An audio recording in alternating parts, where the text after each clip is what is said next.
Pessoal, bom dia. Então, mais uma vez aqui iniciando o nosso podcast da Estrutural. Então, meu nome é Alessandro Ferraz, trabalho na consultoria externa.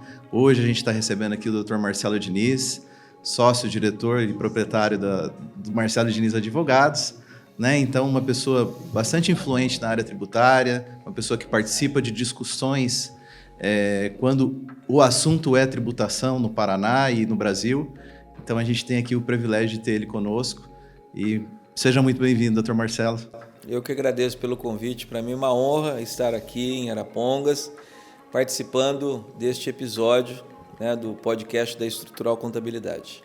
Então, a gente já começa aí dando início realmente, como que o senhor enxerga, tem estudado bastante a questão da reforma tributária, quais são os principais objetivos da reforma tributária que o governo vem implantar isso com essa nova realidade? Olha, o tema da reforma tributária é antigo. Inclusive, quando vem uma nova legislação, já se fala de reformar aquela legislação que acabou de nascer.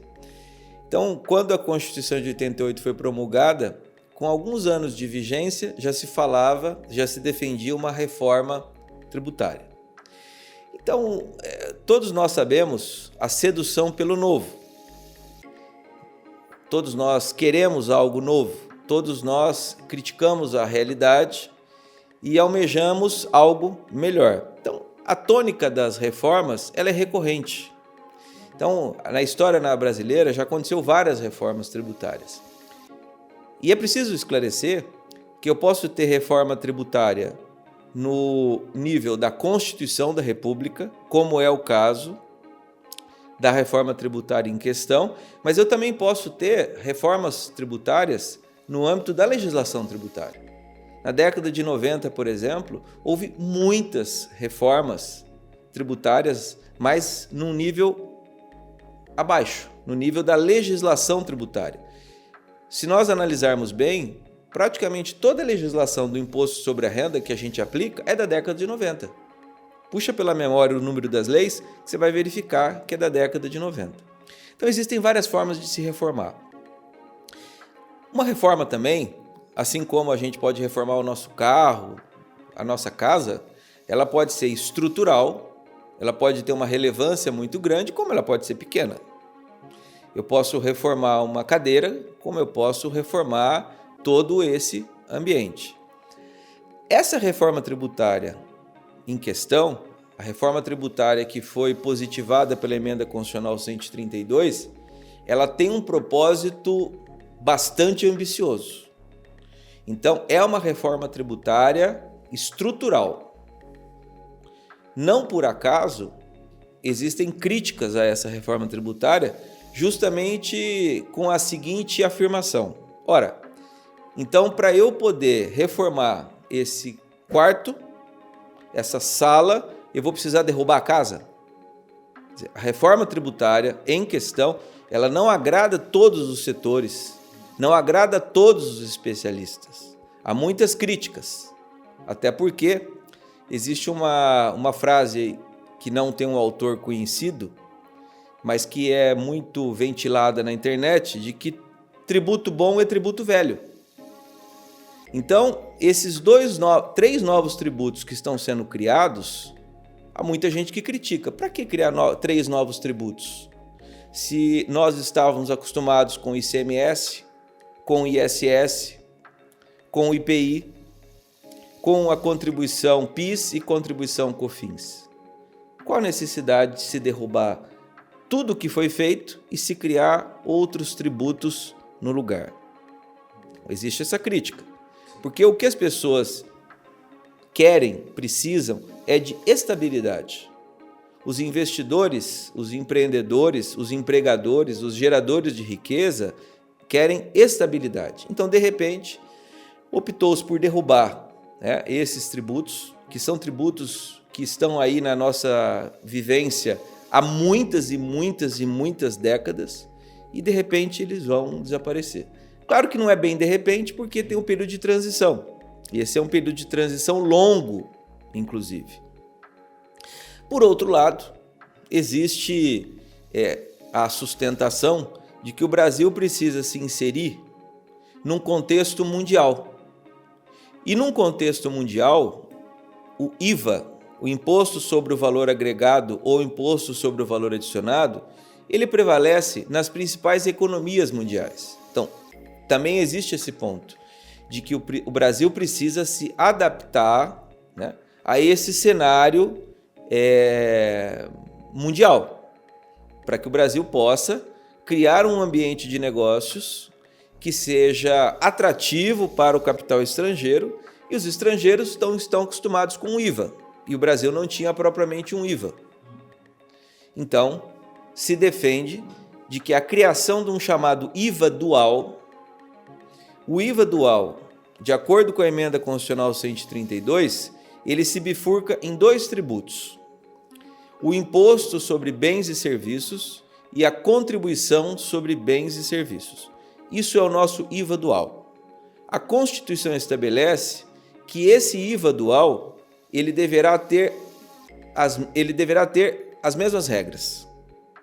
Embora a CBS seja da União Federal e ela entra no lugar do PIS e da COFINS, e o IBS seja de estados e municípios e ele entra no lugar do ICMS e do ISS, a Constituição estabelece que deverão ter as mesmas regras, justamente para conferir o quê? Uma simplicidade maior para a tributação.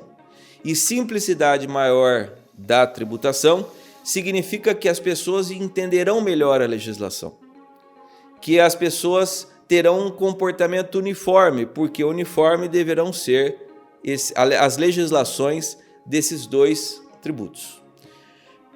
Mas essa reforma tributária, que eu prefiro chamá-la de reforma tributária do consumo, mas ela não apenas mudou as regras sobre a tributação do consumo, ela vai muito além, porque ela cria novos princípios tributários, como, por exemplo, o princípio da cooperação. Inclusive, a introdução do princípio da cooperação é justamente para se preconizar um novo tipo de federalismo, um federalismo cooperativo. Então, se no passado houve guerra fiscal, almeja-se que com o princípio do cooperativismo, o princípio da cooperação, não haja guerra fiscal. Então, o IVA dual vem dentro desse contexto do princípio da cooperação para evitar justamente algo que foi bastante nefasto para os arrecadadores de tributo e também, mas sobretudo para os pagadores de tributo, que foi a guerra fiscal. Então, eu estou aqui no Paraná é uma regra, aí em São Paulo é outra regra, aí eu vou fazer negócios com o Piauí, aí você olha para a legislação federal, você fala, bom, existe uma lei nacional sobre ICMS, mas por que ninguém obedece essa lei nacional? Por que ninguém obedece? Parece que cada estado da Federação Brasileira é um país diferente e que não quer cooperar com o seu vizinho, né? Ele não quer cooperar. Então é como se a Federação Brasileira fosse uma família onde nenhum irmão quer cooperar com outro irmão. Está todo mundo discutindo o tempo todo, né? Os seus Exatamente, próprios interesses. Os seus próprios interesses, olhando para o próprio umbigo. Mas existe o outro lado, né? Uma das diretrizes da reforma tributária, da Emenda Constitucional 132, é a redução, inicialmente, e a redução drástica da concessão de benefícios fiscais. Então, muitas pessoas têm benefício fiscal e na hora de calcular o impacto da reforma tributária, tem que levar isso em consideração. Porque acaba o benefício fiscal. Então, em matéria de IBS e CBS, existem regimes diferenciados, favorecidos e específicos. Porém, a Constituição estabelece um norte a ser perseguido, que é o quê? O fim dos benefícios fiscais. E aí eu pergunto para você, quem não tem benefício fiscal? todo mundo, de um jeito ou de outro, tem benefício fiscal. E qual o outro problema gerado a partir disso? Ao mesmo tempo em que a reforma tributária busca um federalismo cooperativo, essa mesma reforma tributária que nós estamos comentando, ela também tira a autonomia de estados e municípios. Por quê? Porque o IBS entra no lugar do ICMS e do ISS, e esse IBS, que é um imposto sobre bens e serviços, então eu tenho a CBS, que é da União, e IBS, que é de estados e municípios. Perdão, CBS é da União e o IBS é de estados e municípios. Este IBS, ele passa a ter uma maneira muito diferente, que na realidade não é nem diferente, é totalmente inovadora, de centralização da arrecadação. Então esse dinheiro, ele vai ficar na mão de uma entidade que nunca existiu na história brasileira, que chama-se Comitê Gestor. Esse Comitê Gestor do IBS, ele vai ficar com os recursos e ele vai distribuir os recursos para estados e municípios. Isso significa dizer, portanto, de que é preciso aguardar para ver se a Federação Brasileira vai suportar esse novo modelo criado. Se esse modelo criado, que tem aí este horizonte de cooperação, se ele vai funcionar. E aí esse é um outro problema que a gente vai ter que aguardar os anos, se estados e municípios vão se sustentar com uma autonomia tributária muito pequena. Qual o percentual que isso vai para eles, né? Então, e aí o grande problema é o seguinte, é a perda de autonomia. E uma federação, ela só se sustenta quando os entes federados têm autonomia. Na nossa casa é a mesma coisa, nas nossas empresas é a mesma coisa. A gente sabe o significado de autonomia. Então essa reforma tributária, na realidade, ela vai muito além de estabelecer regras sobre tributos. Ela também é uma reforma financeira, porque ela toca a arrecadação, sobretudo de estados e municípios, porque a União não muda muito a vida da União. Ela sempre teve o PIS e COFINS, então ela vai ter uma substituição pela CBS. Mas a vida de estados e municípios se modifica bastante. Então, ela é uma reforma tributária, financeira, e ela também provoca uma externalidade, uma lateralidade, que é uma reforma, pode-se dizer, até mesmo econômica. Porque a maneira de fazer negócios vai mudar. A maneira de precificar vai mudar. O racional vai mudar. E justamente por quê? Porque a reforma tributária, ela exerce um papel de indutor da economia. E o que se objetiva ao cabo? O que se quer ao cabo? Aumentar a base de contribuição, mais pagantes, fechar as portas para arrecadação, para sonegação, fechar as portas para sonegação, fechar as portas para inadimplência, de maneira que aumenta-se a arrecadação, fecham-se essas portas e lá no futuro, o que se almeja? Uma redução da carga tributária. Mas a gente vai ter que esperar um tempo muito bom para que isso possa acontecer. Mas é isso que a reforma pretende. Aumentar a base, fechar as portas para os ilícitos e, com isso, conseguir que lá para frente possa ter uma redução da carga tributária. Entendi. Na verdade, a gente trabalha com vários segmentos, né? Então, a gente tem os mercadistas, né? Nós temos aí empresas de imóveis que compram e vendem imóveis, assim como prestadores de serviço. Então, sempre fica aquela dúvida, né? Então, e o regime tributário, como é que fica? Né? Como que vai ser? Vai ter um novo Simples Nacional? Vai ter uma situação diferente para o lucro real? Então, o senhor tem muita experiência também nessa área, então a gente sabe que com todos esses benefícios, os supermercadistas hoje, eles têm um percentual um pouco menor, até por conta de margem, uma margem menor, né? Então uma série de benefícios como cesta básica e etc. Então isso acaba deixando eles mais competitivos, né? Às vezes a gente costuma dizer que nós atendemos um cliente de 20 milhões e um cliente de 1 milhão, e com os benefícios, com um trabalho bem feito, eles conseguem sobreviver e competir entre si, né?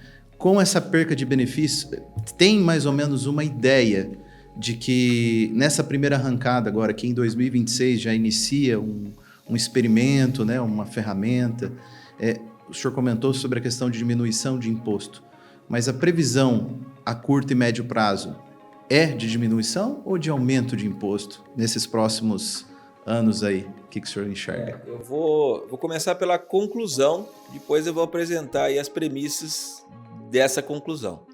A conclusão de que vai haver um aumento da carga tributária. Por mais que se diga que não, que se defenda que não, mas imediatamente vai haver um aumento da carga tributária por vários motivos. Inclusive um deles muito pragmático, a questão de adaptação. Porque vejam, os empresários e até mesmo os profissionais que trabalham com tributos, muitos estão céticos. Olha, de vez em quando a gente faz reunião com o cliente e a pessoa fala, mas passou mesmo a reforma tributária?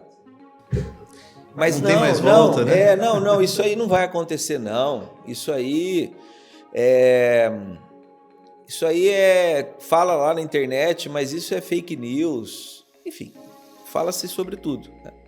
Mas a gente tem dados concretos, quer dizer, a gente tem a emenda constitucional aprovada e publicada, e a gente tem a lei complementar aprovada e publicada, e enquanto a gente está aqui conversando, existe um exército de pessoas trabalhando na regulamentação.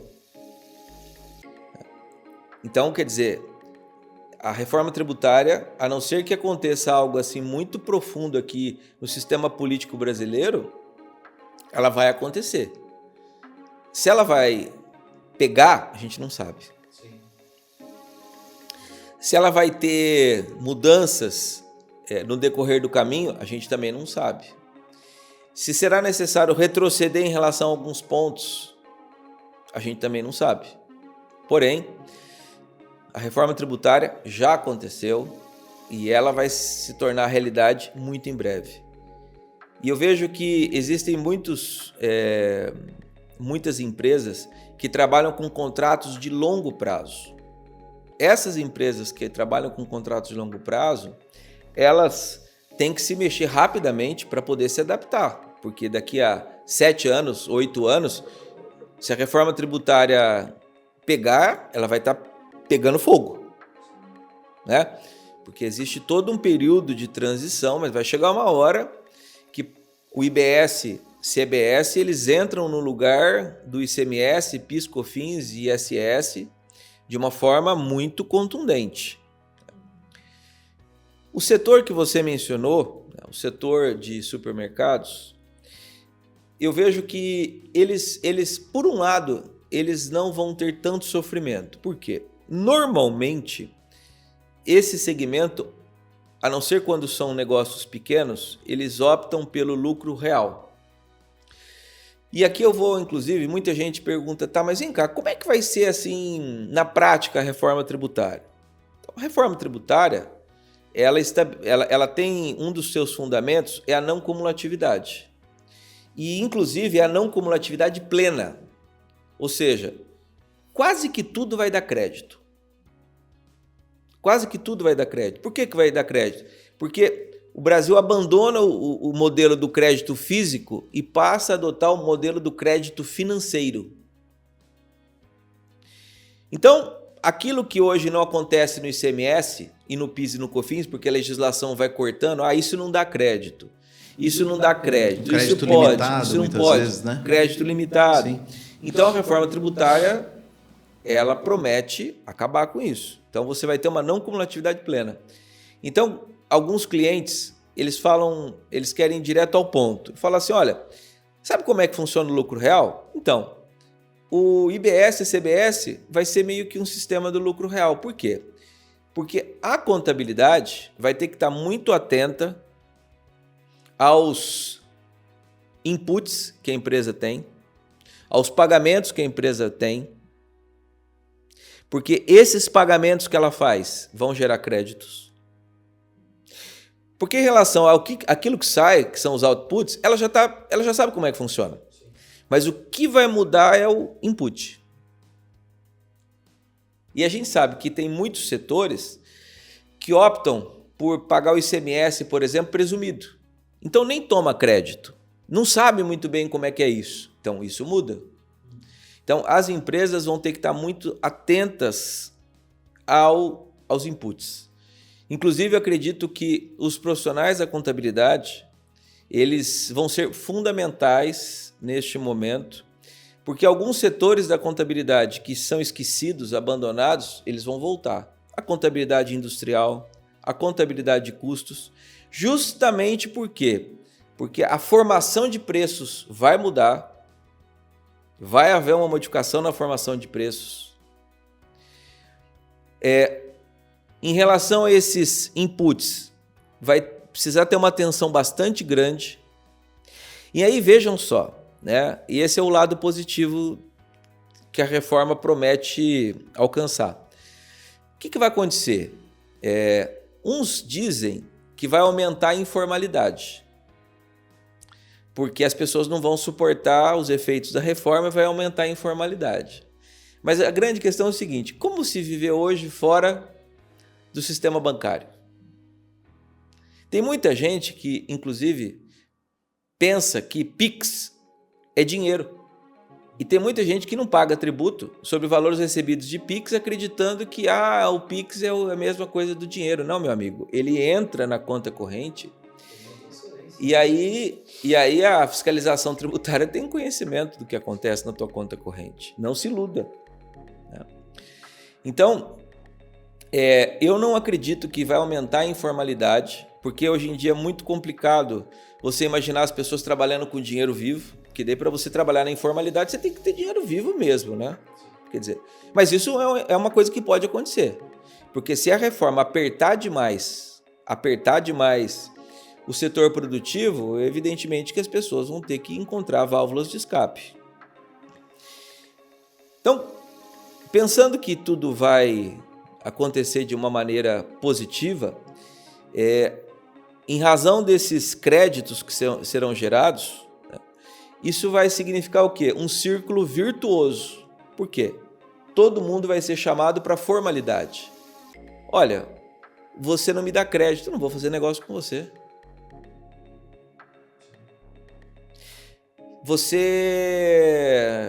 E aí tem um outro problema, você não me dá crédito, e aí eu estou fazendo negócio com você, e aí tem aquele ditado, né? Me diga com quem tu andas, que direis quem tu és. Olha, então, se eu fazendo negócio com você, você é uma pessoa que não existe aí, né? Para efeito de tributação do consumo, como é que eu vou continuar fazendo negócio com você? Então, eu acredito que os grandes supermercados, eles não vão ter um grande impacto em relação à prática, porque muitos deles já são optantes de lucro real, então eles já são atentos com todas as despesas que eles têm, ele está atento com tudo.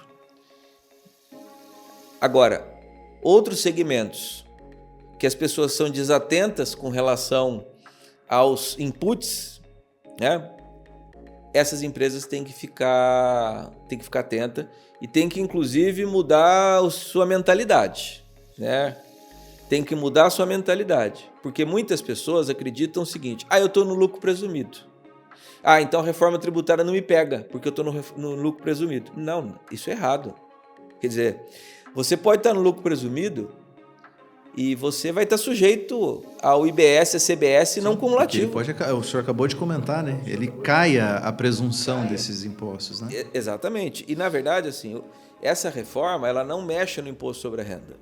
O imposto de renda permanece do jeito que está. Permanece como está. É muito provável, acho que isso aí é para um novo episódio do podcast da Estrutural, é muito provável que daqui a um tempo vocês vão me chamar para a gente falar sobre reforma da tributação da renda. Porque eu acredito que isso deve acontecer entre 12 e 24 meses. Vai depender da questão da ambiência política. Então, para concluir e fechar esse tópico, O simples mantém-se, o lucro presumido mantém-se, as MEIs vão ser mantidas. Agora, as dificuldades que o pessoal da área de MEI poderá ter por conta de não gerar crédito, a gente não sabe. Isso é uma coisa que a gente vai ter que esperar o tempo para verificar como é que esses agentes econômicos vão se adaptar, né? Vão aprender a trabalhar com esse novo modelo. Bom, bacana, doutor. Então, assim, concluindo essa primeira etapa, né, como o senhor disse, a gente já vinha conversando, assim, como eu trabalho na consultoria externa, né, estou no dia a dia com o cliente, então, até juntamente com o Zé Maria, a gente vinha trocando essa ideia de quem está organizado, né, quem já está adaptado a olhar todos esses pontos, vai sair na frente, assim, dá para diminuir um pouquinho a ansiedade, né? Segura um pouquinho que daqui a pouco vão vir as novidades. Então agradeço mais uma vez esse tempo que eu tive com o senhor. Agora eu vou passar a palavra para o Ricardo, que é nosso consultor externo também, que vai também aqui poder trocar uma ideia com o senhor. Muito obrigado.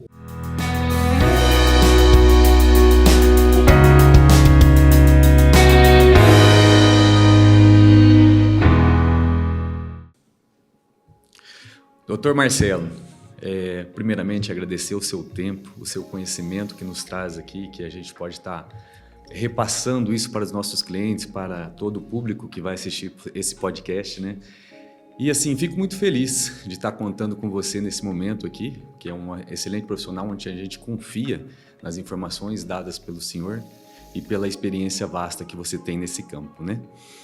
E vamos dar sequência aí nesse podcast, né, para a gente continuar com essas informações, essas explicações que foi na primeira parte aí muito bem explicada, muito bem mencionada, todas as questões abertas que estão aí nas dúvidas dos contribuintes, também dos nossos clientes, né? E assim, ouve-se falar do cashback. O que o senhor pode nos falar do cashback? Como que vai funcionar esse cashback? Bom, o modelo do cashback surgiu da economia privada. Então, vamos pensar em programas de milhagem.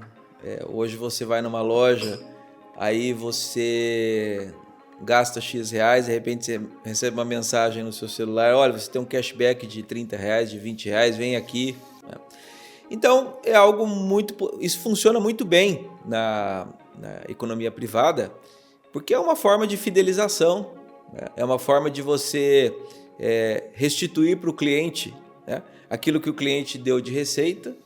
E o governo federal, de uma maneira muito inteligente, a meu ver, não é nem o governo federal, né? A nação brasileira, né? A nação brasileira organizada, de uma maneira muito inteligente, criou essa figura do cashback justamente para pessoas que têm uma vulnerabilidade econômica.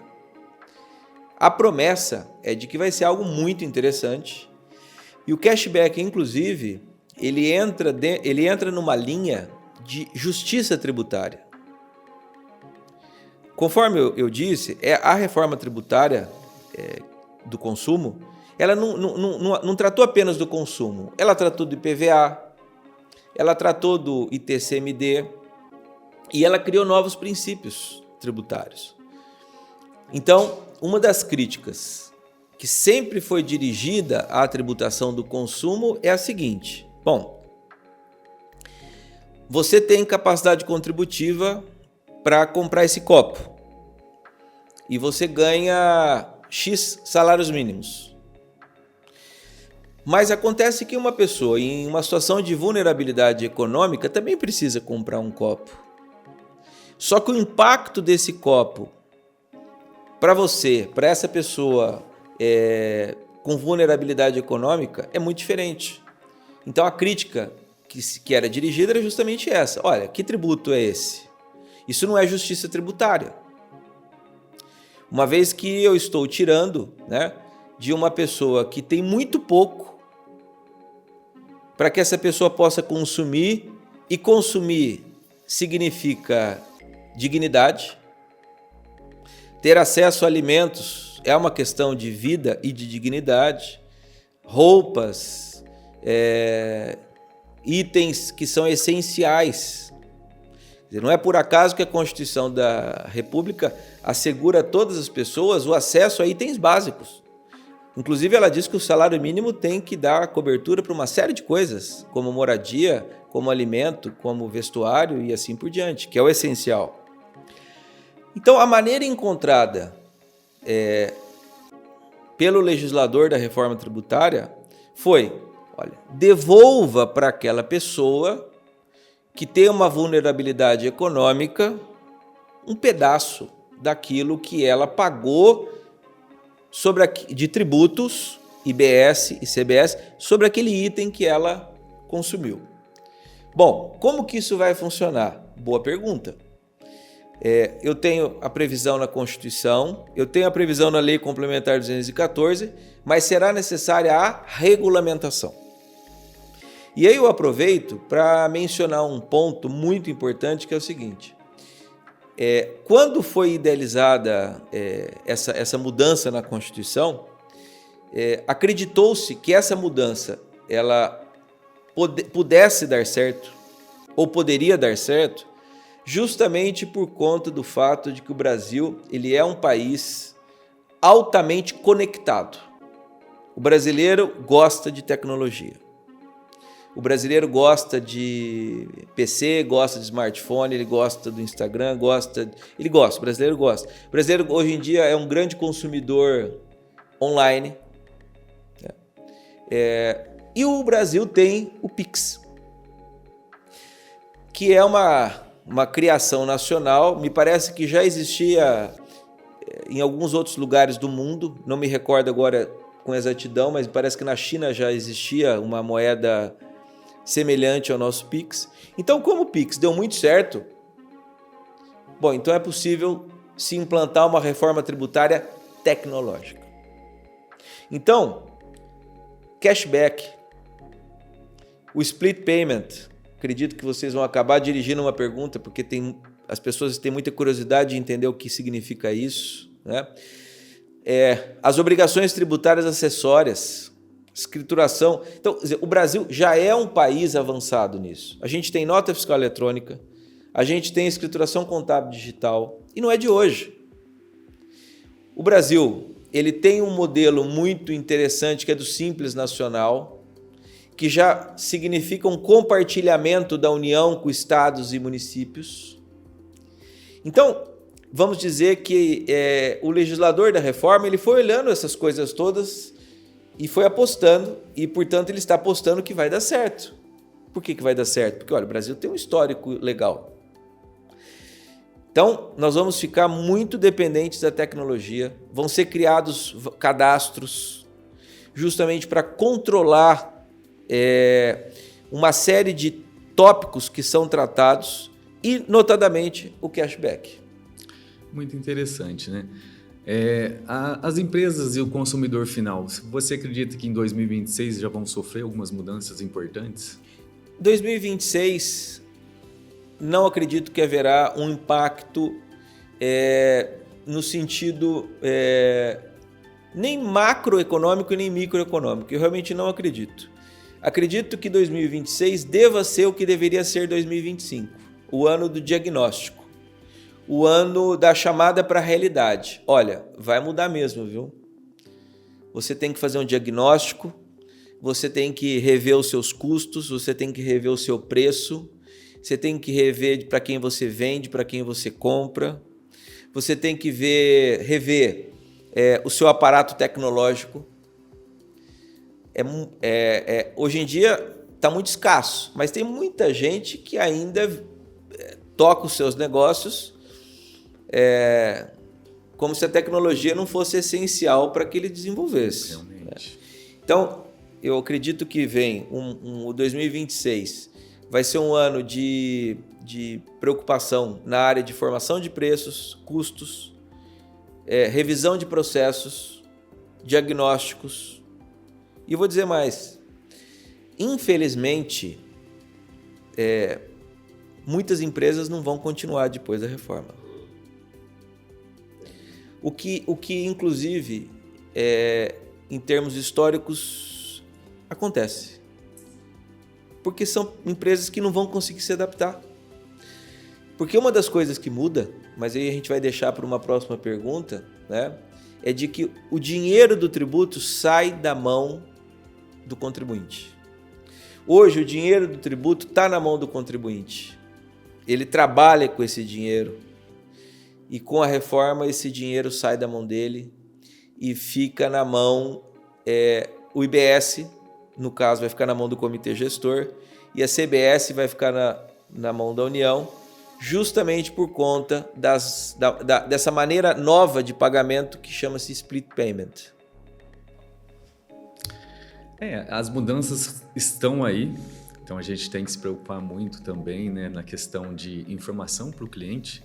Espero que todo esse podcast possa trazer muita informação para a gente, também para os clientes ali, mas estamos preocupados sim com essas mudanças, porque fala de 2026, algumas mudanças já para o setor contábil aqui, e ficou bem claro aí que tudo que está acontecendo é um processo que vai de tempo em tempo, vai questão de adaptação, de talvez aprovação e talvez alguma coisa que não esteja ainda definida, né, praticamente.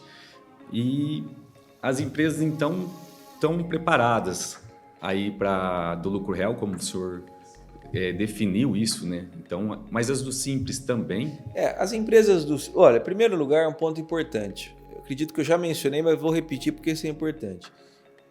O Simples não desaparecerá e as MEIs não desaparecerão.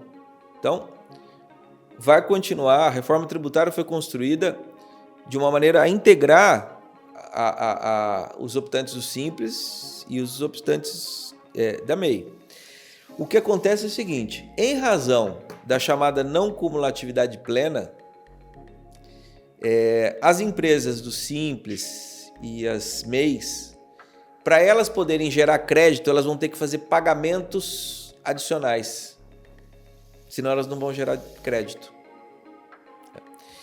Então, que isso é um ponto, inclusive, que a gente precisa guardar a regulamentação para verificar como que vai realmente funcionar isso, né? Então, esse é o ponto.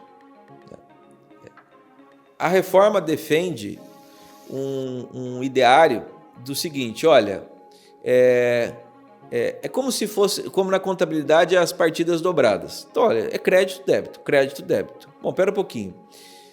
Como que você vai gerar crédito se você não teve débito? Tá? E aí a reforma, não, para aí. Ou seja, a reforma, ela leva a não cumulatividade plena às últimas consequências, para o bem e para o mal. Então, as empresas do Simples, elas vão continuar. Tem muitos optantes do Simples que pode ser que eles abandonem o Simples, porque o Simples ele é muito tentador. Só que tem um detalhe, só que é o seguinte: você tem que ver em qual mercado você está inserido. Se você estiver inserido no mercado que tudo funciona bem com optantes do Simples e MEI, ok. Agora, se não, meu amigo, você vai ter que se adaptar, senão você vai ser expulso do mercado, né? Então, me parece que com relação às microempresas e empresas de pequeno porte, o desafio delas é o desafio de adaptação, recalcular os tributos e, inclusive, avaliar.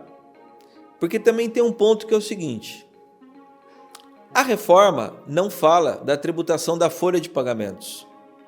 Porém, é possível que em um tempo pequeno, um tempo entre pequeno e médio, haja alteração na legislação. Então, pode ser que o Simples não seja algo tão atrativo assim. Que hoje, a gente sabe que a questão da alíquota, ela é importante, claro, tem muitos segmentos que é mais barato, mas a gente percebe assim, de uma maneira muito prática, que o principal fundamento para a escolha do Simples é folha de pagamento, que ali você tem uma redução relevante na carga tributária. Então a gente vai ter que esperar as cenas dos próximos capítulos, né? Que é a tributação da renda e tributação da folha de pagamento. Muito bom. Eu quero deixar meu agradecimento aqui também por todos esses esclarecimentos, né, que o senhor nos proporcionou. E agora o Jonathan também vai entrar nesse podcast para a gente também estar concluindo aí essas perguntas. Muito obrigado.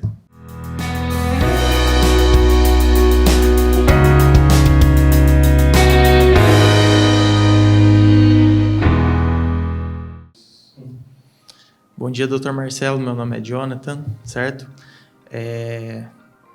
Dando continuidade aqui ao nosso podcast, certo? Para a gente finalizar aqui a parte de perguntas, queria agradecer também o senhor, certo? Pela disponibilidade de vir até aqui, dar essa orientação para a gente, para os nossos clientes, sobre um tema que está gerando muito borbulho, certo? Principalmente agora com a chegada do final do ano, começo de 2026, certo? Dando gancho nas respostas que o senhor deu nas perguntas anteriores, sobre a questão do Splitman, que tem se falado muito. O senhor poderia explanar um pouco melhor para a gente como que vai funcionar esse novo sistema? Sim. Olha, um dos fundamentos, a reforma tributária do consumo tem na tecnologia um dos pilares fundamentais. Ou seja, a reforma tributária do consumo ela não acontece sem a tecnologia. Ponto. Se é assim, a legislação, né, imaginou uma forma diferente, moderna, de pagamento de tributos para tirar da mão do contribuinte o dinheiro do tributo e, com isso, as portas se fecham para a sonegação e para a inadimplência. Até porque tem um ponto importante, eu deixei de mencionar nas entrevistas anteriores, que é o seguinte, veja só, a não cumulatividade plena é ótimo, é o que, na verdade, todos nós que trabalhamos com tributos e todos os empresários sempre buscaram. Puxa vida, né? Puxa, eu pago e eu recupero, né? Para que justamente eu tenha uma tributação sobre o valor adicionado, sobre o valor agregado. Acontece o seguinte, que para eu poder dar crédito a você, eu tenho que pagar o tributo. Eu tenho que pagar o IBS, CBS. Se eu não pagar o IBS, CBS, você não pode tomar o crédito. Então, como controlar isso? Como fazer com que realmente haja efetividade para esse sistema da não cumulatividade plena? É preciso algo, portanto, moderno. Segundo ponto, como assegurar que estados e municípios que perdem o ICMS e ISS vão receber a sua receita tributária oriunda do IBS? Ou seja, é preciso a gente, então, imaginar mecanismos on time, onde tudo acontece ao mesmo tempo. A OCDE, a qual o Brasil não faz parte, mas ambiciona entrar, ela tem uma série de diretrizes em relação a tributos, mas uma série mesmo. Eles dão recomendação para tudo. E uma das recomendações é de que o tributo deve acontecer, tax happen, o tributo deve acontecer sem que o contribuinte perceba. Mas hoje o contribuinte percebe muito. Nós que trabalhamos com tributo percebemos muito. Então, para que isso funcione, criou-se, e na verdade não é propriamente uma criação, é uma adaptação de um sistema de pagamento que já existe na economia digital. Então, quer dizer, quem aqui não pediu iFood já? Quem aqui não tomou Uber? Ou seja, o pagamento splitado, né, o pagamento, o split payment é o quê? O pagamento dividido. Então, assim, um pagamento é feito, um tanto é de um, outro tanto é de outro, e assim por diante. Então, com base nessa experiência da economia, vamos chamar de economia privada, o governo observou, né? A nação brasileira organizada observou e falou, olha, vamos trazer isso aqui para o âmbito dos tributos? Então, o split payment significa o seguinte, que ao se fazer um pagamento numa compra e venda envolvendo bem ou serviço, o dinheiro do tributo ele já vai automaticamente para o credor, que é a União, no caso da CBS, e eu vou chamar de, o credor não é o comitê gestor, mas o comitê gestor é uma aposta que eu faço, que provavelmente vai ser a entidade mais importante do Brasil nos próximas décadas. Vai bater, inclusive, muitos outros aí que hoje têm protagonismo. Inclusive, há uma preocupação do sistema político, porque pode ser que ele venha a ter uma importância tão grande, e isso vai fazer com que haja uma desidratação do Congresso Nacional, por conta de que todos nós sabemos que quem tem a chave do cofre é o que manda. E isso vai estar na mão do comitê gestor. Então, o split payment é uma maneira de pagamento, né? É um meio de pagamento, mediante o qual o dinheiro do tributo ele é encaminhado automaticamente. Então, você imagina, ontem mesmo eu disse isso, né? Eu falo, olha, para você imaginar como que vai ser o funcionamento da reforma tributária em relação a alguns capítulos, você tem que imaginar um mundo futurista. Então, imagina um mundo futurista, onde você vê ali uma tela e pagamentos sendo feitos, valores sendo distribuídos, tudo ao mesmo tempo, tudo acontecendo ao mesmo tempo, num sistema de vasos comunicantes, né? Que é uma coisa que, pelo menos, a minha geração via em desenho, né? Nos desenhos que a gente assistia na televisão. Então, isso pode vir a acontecer. Bom, vai existir só o split payment? Não vai existir só o split payment. Vão ter outras formas de pagamento de tributo, inclusive a tradicional. Mas quem vai dominar é o split payment. Até porque isso interessa aos grandes players do mercado, aos grandes atores econômicos do mercado, as empresas de tecnologia. A elas interessa isso, né? Então, negócios envolvendo streaming, uma Netflix, um Spotify, enfim, e tantos outros aí que a gente consome, né? O Google, quer dizer, interessa a eles, né? E esse é um ponto importante. Muito embora a reforma tributária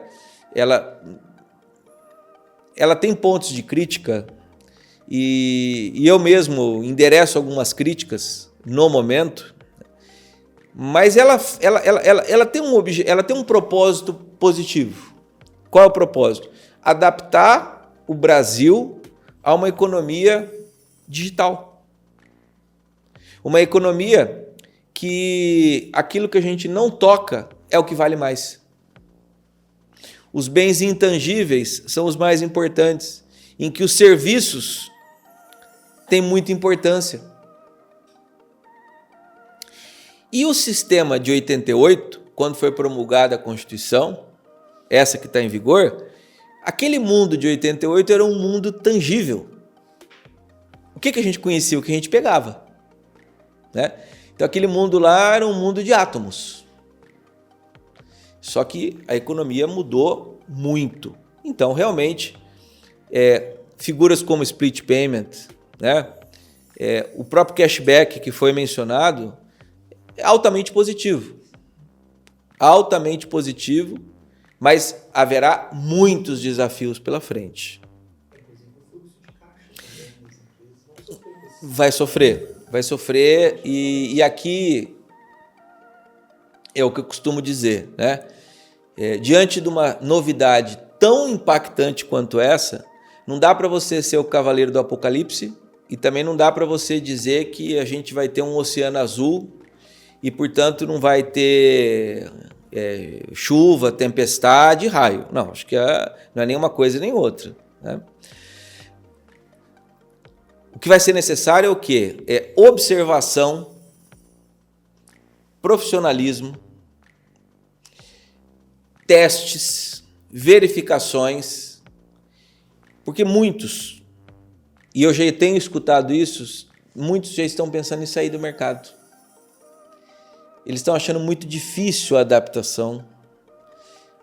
Os seus clientes já estão viciados em certas práticas, os seus fornecedores estão viciados, aquela cadeia, aquele ecossistema que a pessoa vive está viciado e a pessoa às vezes está cansada para mudar. Exatamente. Porque isso vai acontecer. Quem for para o regime formal, que é a economia formal, vai precisar de uma adaptação muito importante. Muito importante. Os profissionais vão ser muito importantes neste momento. A gente tem um período de adaptação, Jonathan, que vai até 2033. 2033. Então, quando foi concebido esse período de adaptação, provavelmente se imaginava que as coisas fossem dar tudo certo, mas pode ser que tem coisas que não deem certo. Exatamente. Então, acho que as palavras de ordem são diagnosticar, se preparar, observar, não negar, né? Porque daqui a pouco os empresários eles não vão dar conta de tanta mudança, porque já foi dito aqui hoje, daqui a pouco tem a reforma da renda. Aí depois pode ter a reforma da folha de pagamentos, né? Então, se tudo correr bem, daqui a algumas décadas, pode ser que o Brasil seja um país muito melhor do que é hoje, em todos os sentidos. Em todos os sentidos. Mas isso é uma aposta, é uma profissão de fé. É fé. Isso que eu estou falando aqui não exatamente. É você acreditar, é você ter fé. Isso pode acontecer? Claro que isso pode acontecer. Até diria que é provável que isso aconteça, mas aí pelo caminho haverá muitas feridas, muitos buracos, muitos percalços, e aí será necessária uma revisão, né? Uma revisão de muitos pontos, porque realmente a reforma ela acaba tocando, né? E não é essa, as reformas vão tocar muito, vão mudar muitos aspectos aí da maneira das pessoas gerenciarem os seus negócios. Você veja só, a pessoa, quem opta pelo lucro presumido, normalmente, escritórios de advocacia, escritórios de contabilidade é muito comum, escritórios de arquitetura, a pessoa olha o quê? Ela basicamente só olha para a receita. Ela não olha para a despesa. Ela olha para a despesa no sentido gerencial, mas do ponto de vista tributário, o custo fica um pouco difícil de você enxergar ali, de você formar, e aí, obviamente, que essas pessoas, esses profissionais, eles vão ter que se adequar também a essa nova maneira aí de trabalhar. Certo. Doutor, então, só puxando um gancho, o senhor está comentando desde o início sobre essa transação, certo? Do regime velho para o regime novo. Como que ela vai acontecer nos próximos anos? O regime de transição, ele começa a partir de 2026 e ele vai até 2033. Então é mais ou menos assim. Começa lá 2026 com uma alíquota bem baixinha, e aí essa alíquota do IBS, CBS vai subindo. E a do PIS, COFINS, ICMS, ISS vai reduzindo.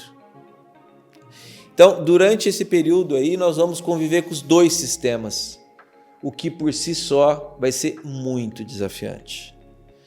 Então, os profissionais, os consultores na área tributária vão ter muito trabalho, e as empresas que ignorarem isso vão ter muita dificuldade, porque são dois regimes que vão andar ao mesmo tempo. Então, imagina você está cuidando de uma empresa, né? Foi mencionado aqui o segmento de supermercados. Então, o supermercado, a pessoa vai ter que fazer a apuração do ICMS e também vai ter que fazer do IBS da CBS. Vai ter que fazer a apuração do PIS e COFINS, não cumulativo, mas também vai ter que olhar a CBS. Entendeu? Então, quer dizer, Lá no PIS e COFINS tem monofasia. Aí no ICMS tem substituição tributária. Então, quer dizer, vai ser um período aí bastante trabalhoso e bastante enriquecedor para os profissionais da área. E sobre o imposto seletivo? O que o doutor pode falar sobre isso? O imposto seletivo, ele vem também numa tendência mundial de tributar aquilo que faz mal para a saúde. Então, uns batizam esse imposto seletivo de imposto sobre o pecado. Mas não é propriamente sobre o pecado, porque aqui no Brasil, o imposto seletivo ele foi concebido para ele gravar produtos que potencialmente fazem mal para a saúde. Então, vamos falar daqueles que são mais conhecidos. O tabaco, o álcool. Então, esses produtos que fazem mal para a saúde, mas também para o meio ambiente, aí entra a questão dos combustíveis fósseis e uma promessa que está implícita ali na Emenda Constitucional 132 de que aquilo que polui vai ser cada vez mais proibitivo, inclusive do ponto de vista tributário. Em contrapartida, energias renováveis que agridem menos o meio ambiente é um mercado que deve surgir, quer dizer, já surgiu, né? Mas ele deve estourar. Tem a questão do carbono e da descarbonização do mundo, né? Então o imposto seletivo, ele é um imposto novo, ele de alguma maneira ele abarca algumas materialidades que são do IPI, que desaparece, exceto na Zona Franca de Manaus. O IPI desaparece porque de alguma maneira o IPI ele é absorvido pelo imposto seletivo e ele é absorvido pelo próprio IBS e CBS, porque um produto industrializado também tem uma relação com o consumo. O imposto seletivo é uma maneira encontrada pela legislação brasileira de gravar certos itens que provocam mal para a saúde e para o meio ambiente. Por que grava mais? Porque depois quem paga essa conta, vamos pensar assim, imediatamente é o próprio governo e de forma imediata somos nós contribuintes. Então, quer dizer, se você tem um favorecimento para o consumo do tabaco, potencialmente você tem mais pessoas doentes, com a saúde debilitada, isso significa que vai encarecer mais o SUS. Enfim, é todo um círculo vicioso, uma cadeia, exatamente isso. A mesma coisa com relação ao meio ambiente. Quer dizer, penaliza-se, essa palavra é uma palavra que não é bem isso, mas eu acredito que para a audiência fique claro dessa maneira, né? O imposto seletivo ele é um imposto penalizador. Olha, você quer fumar cigarro? Ó, cigarro custa caro, hein?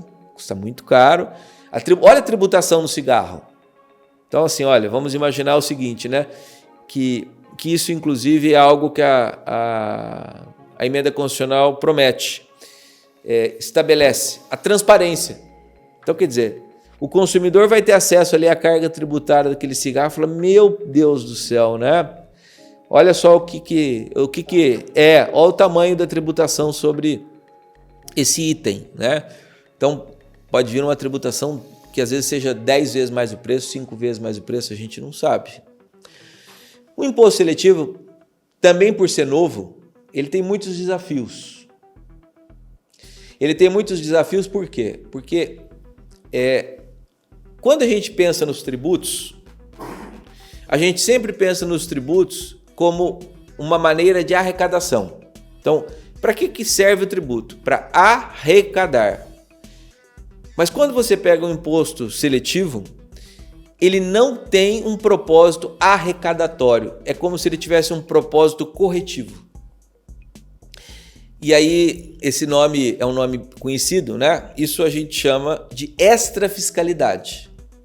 Quando um tributo ele é extrafiscal, quando ele busca alcançar outros fins que não são apenas a arrecadação. Mas isso é muito complicado. Mundialmente isso é muito complicado porque há, inclusive, críticas no seguinte sentido. Até que ponto que o Estado interfere nas suas escolhas? Até que ponto que o Estado pode interferir nas suas escolhas? Complicado. E aí tem algumas questões que eu venho pensando, a questão, por exemplo, assim, do álcool, de certas bebidas. Olha, então você tem bebida que o teor de álcool é baixo, outras que o teor de álcool é alto. O cálculo do tributo, a forma de pagamento vai ter uma complexidade. Porque se a gente for aplicar, então, aquilo que a reforma ela quer alcançar, uma bebida que tem 5% de teor alcoólico tem que ter uma tributação bem menor do que aquela de 40%. Acho que o whisky me parece que tem 40%. E outro dia eu estou tentando lembrar essa que tem 5%. Enfim, essas bebidas mais docinhas aí, né?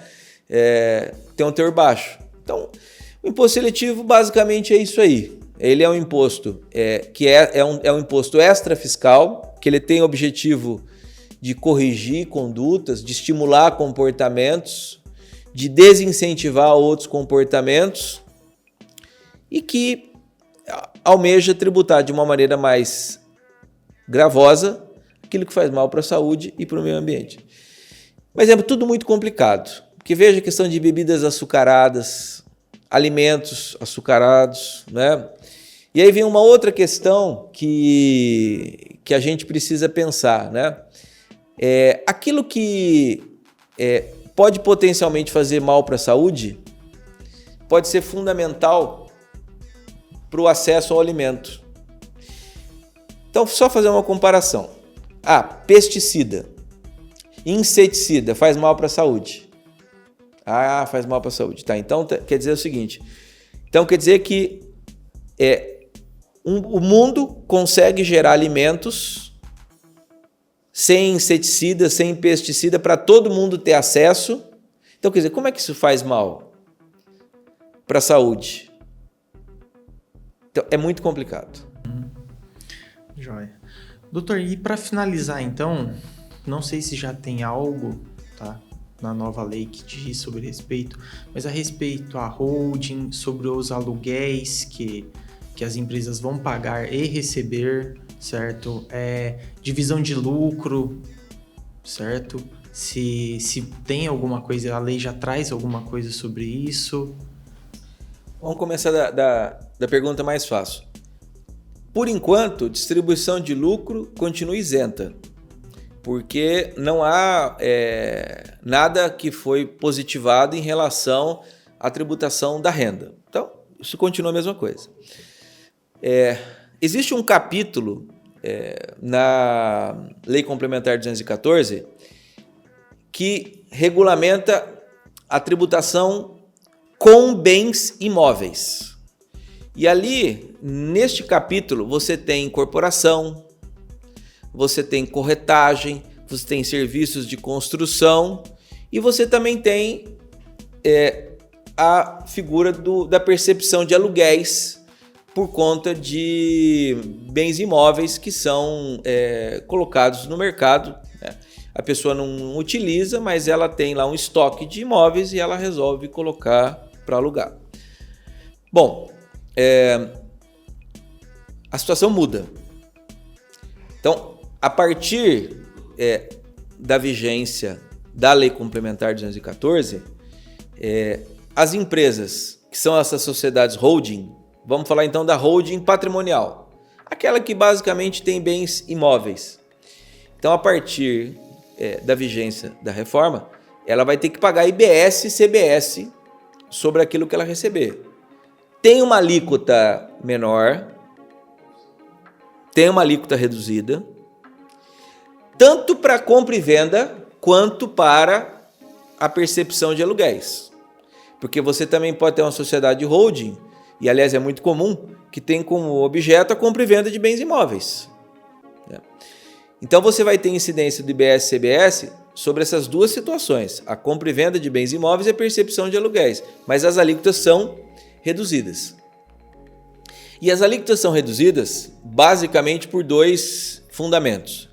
Primeiro, que mundialmente se discute a dificuldade de você tributar por meio do IVA operações com bens imóveis. Por quê? Porque um bem imóvel, ele é um bem de uma duração muito longa. Quanto que pode durar um bem imóvel? 100 anos? 200 anos? 300 anos? Difícil calcular. A gente precisa ter um engenheiro aqui para trazer estatísticas, né? Enquanto que essa jaqueta que você tá, um aparelho celular, ele tem um período, uma vida útil. Então, a vida útil de bens imóveis, ela é muito longa. Então, discute-se, então, que é muito complicado você tributar, tá certo? Justamente por conta dessa situação, tá? Um outro ponto é o seguinte, a tributação envolvendo bens imóveis diz respeito também a um direito fundamental do cidadão brasileiro, que é o direito à moradia. E no Brasil, esse direito ainda não conseguiu ser assegurado a todas as pessoas. Então não é todo mundo que tem a sua própria casa. Não é todo mundo que tem crédito adequado para comprar a sua própria casa. Então, é preciso que haja, então, uma tributação mitigada. Essas operações com bens imóveis, nós temos dois redutores aplicados, além da alíquota reduzida. O chamado redutor social e o redutor de ajuste, que são duas maneiras de se subtrair da base de cálculo determinados valores para você reduzir a tributação. A vida das sociedades holding, portanto, muda. Vai encarecer? A princípio vai encarecer. Há uma promessa de que os aluguéis subam? Há uma promessa, porque evidentemente que o proprietário daquela holding, o que ele vai fazer? Ele vai repassar. Se ele não repassar, o que vai acontecer? Ele vai ficar cada vez mais pobre. Né? E isso a gente sabe muito bem que as pessoas não funcionam dessa maneira. Né? Então, há uma tendência muito grande. Um ponto importante, Jonathan, é com relação às pessoas físicas. As pessoas físicas não pagam IBS e CBS. Então, se você tem lá 5 imóveis na tua pessoa física, você não vai pagar IBS e CBS. Então, tem muita gente achando assim, vai voltar, todo mundo vai voltar os imóveis para a pessoa física. Justamente porque pessoa física não paga IBS e CBS. Isso realmente é verdadeiro. Tá? Continua com o IPTU, continua com o IPVA. Só que o que acontece é o seguinte, a legislação ela dá uma válvula de escape para que a legislação tributária venha a criar equiparação. Então, quer dizer, você tem lá 5 imóveis, então vem o fisco e fala, não, você está equiparado à pessoa jurídica. Você vai pagar IBS e CBS da mesma maneira. Então, mas assim, os detalhamentos disso tem que esperar a regulamentação. Eu acho que eu vou voltar aqui, viu, Jonathan? Eu estou sentindo que eu vou voltar, porque tem muitos de eu acho que vai ter que ser uma série. A série Reforma Tributária aqui do Estrutural. Né? Então, a gente vai ter que voltar por conta dos detalhamentos. Então, resumindo, há uma chance, sim, de encarecimento. Segundo ponto, é um momento de corrida e retroceder e voltar tudo para a pessoa física? Não, não é o momento. Mas vai mudar a mentalidade. Porque, por exemplo, muita gente faz consertos nos seus imóveis quando está na holding e joga a nota fiscal fora. Aí vai passar a ser importante para ela o input, os créditos. Exatamente. Então, vai mudar a forma das pessoas agirem. As pessoas vão ficar mais atentas, então, né, a esses dispêndios, que hoje normalmente se opta pelo lucro presumido, ninguém olha para a despesa. Não para efeitos tributários. Correto. Bom, doutor, eu acredito que seja isso, tá? Queria novamente agradecer o senhor por ter disponibilizado o tempo do senhor, certo? Queria agradecer o senhor em meu nome, em nome da Estrutural, do Sr. José Maria, gestor do escritório, certo?